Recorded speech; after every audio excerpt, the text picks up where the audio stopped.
la diffusion du documentaire Boire. Il sera suivi d'un débat animé par Carole Gessler, documentaire dans lequel vous témoignez, Charlotte Perronnet. Bonjour. Bonjour. Merci d'être avec nous ce matin. Vous avez eu une histoire chaotique avec l'alcool. On regarde un extrait de la bande-annonce et on en parle avec vous juste après. C'est une histoire profondément ancrée dans nos mémoires. Ça, c'est la France. Il y a toujours une bonne bouteille sur la table. Un art de vivre, Moi, j'ai un souvenir avec mon grand-père, c'est finir la soupe avec le vin. Et la nuit nous appartient, on est les rois du monde. Arrête, j'ai trop bu, arrête. pourtant, les pages de ce récit commencent à se déchirer. Je pense que le pire de tout, c'est quand même l'alcool. Bonjour mademoiselle, vous avez fait un coma éthylique. J'aurais aimé qu'on me dise qu'on peut me faire du mal quand je suis bourré. Et si notre culture commune nous avait dupés? J'ai mis du temps à comprendre que c'était une maladie, quoi. Un jour, j'ai pris une bouteille, je lui ai dit, je suis fier, je t'ai botté le cul. Et les forces documentaires, ils mélangent des témoignages, des archives, avec ce cercle de parole dans lequel on va retrouver des personnes célèbres ou anonymes qui témoignent. Vous vous dites, justement dans ce cercle de parole, l'alcool c'est comme un ex un peu trop collant. Ça veut dire quoi? Ça veut dire qu'on sait qu'on serait mieux sans, et que pour autant, il y a une telle emprise avec l'alcool que c'est parfois difficile de le quitter. Et puis surtout qu'on imagine difficilement notre vie sans alcool. L'alcool est tellement installé qu'il en devient courant et normal. Et puis que c'est vraiment une machine, quoi. C'est une maladie et on y retourne systématiquement. Chaque histoire est forcément personnelle et différente, mais il y a quand même des trajectoires, des similitudes un peu semblables. Est-ce que ça commence tôt, je ne sais pas, dans l'enfance ou à l'adolescence?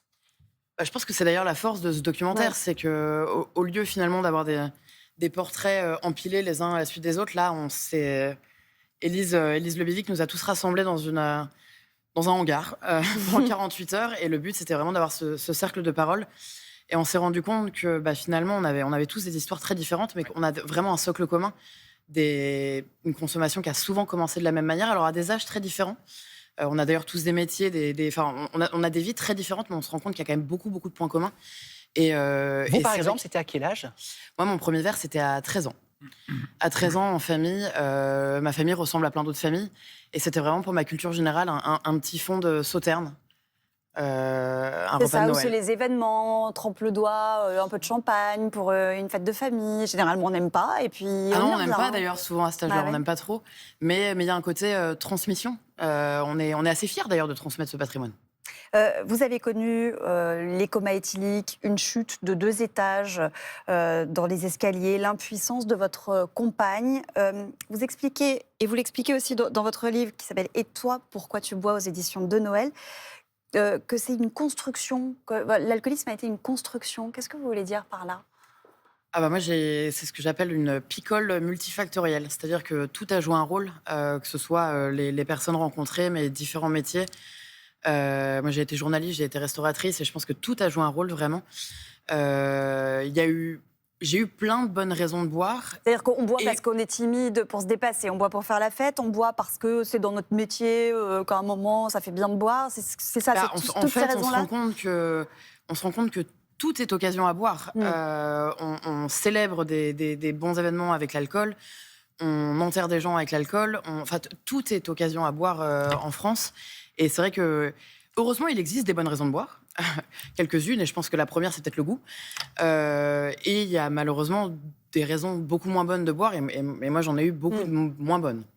Le documentaire sort des clichés sur l'alcoolisme, il nous questionne aussi sur notre rapport à l'alcool. Vous pensez que la France a un problème avec l'alcool? Parce que quand même 49 000 décès par an, c'est la 2e cause de mortalité prématurée en France. Alors, est-ce que la France a un problème avec l'alcool? Je ne suis pas sûre que ce soit à moi de le dire.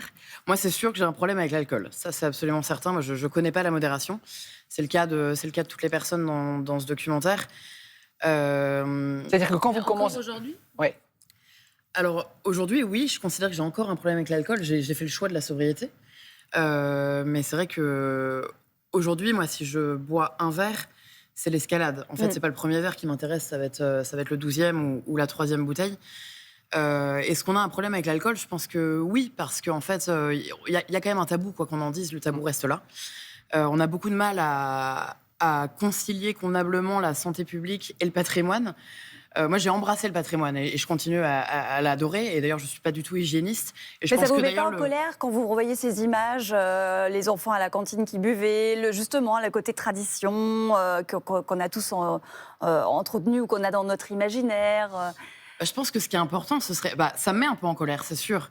Mais ce qui serait intéressant, ce serait d'avoir un discours qui est à la fois pas culpabilisant. Et en fait, on peut encourager ce patrimoine et le valoriser sans pour autant tomber dans l'excès, sans pour autant culpabiliser les personnes qui consomment trop. Parce que finalement, aujourd'hui, c'est ça, c'est qu'on pointe du doigt systématiquement ceux qui consomment trop.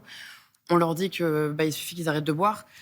Si seulement c'était si simple, ce serait génial. Et alors, ce qui n'est pas le cas, et je le précise à la fois dans le documentaire et dans votre livre, il n'y a aucune forme de leçon. Voilà, hein, c'est du témoignage, ça nous questionne, mais parce que forcément, on se sent concerné quand on regarde le documentaire ou quand on lit le livre.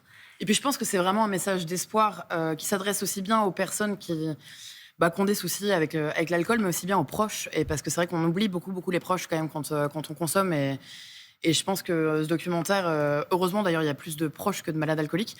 Et je pense que ça véhicule un vrai message d'espoir en disant que c'est pas une fin en soi, qu'on peut continuer à consommer, qu'on peut aussi être malade alcoolique, mais pour autant c'est pas une fin en soi et qu'il y a de belles perspectives derrière. Donc aujourd'hui, vous êtes sobre, mais vous dites, vous êtes vigilante. Quand on est alcoolique, on le reste toute sa vie, c'est ça?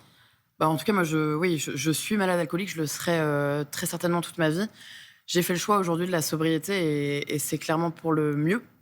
Et c'est le choix qui est fait par plusieurs personnes de ce documentaire. Et c'est un choix qui est courageux aujourd'hui en France parce que y a quand même beaucoup d'injections à consommer. Mais on s'en sort et on s'en sort bien. Retrouver la liberté d'être sobre. On va rappeler un numéro important, Alcool Info Service. C'est le 0 980 980 930. C'est 7 jours sur 7, de 8h à 2h. Boire le documentaire ce soir avec La Soirée Continue et ce livre. Et toi, pourquoi tu bois chez De Noël. Merci Charlotte Perronnet. Merci beaucoup.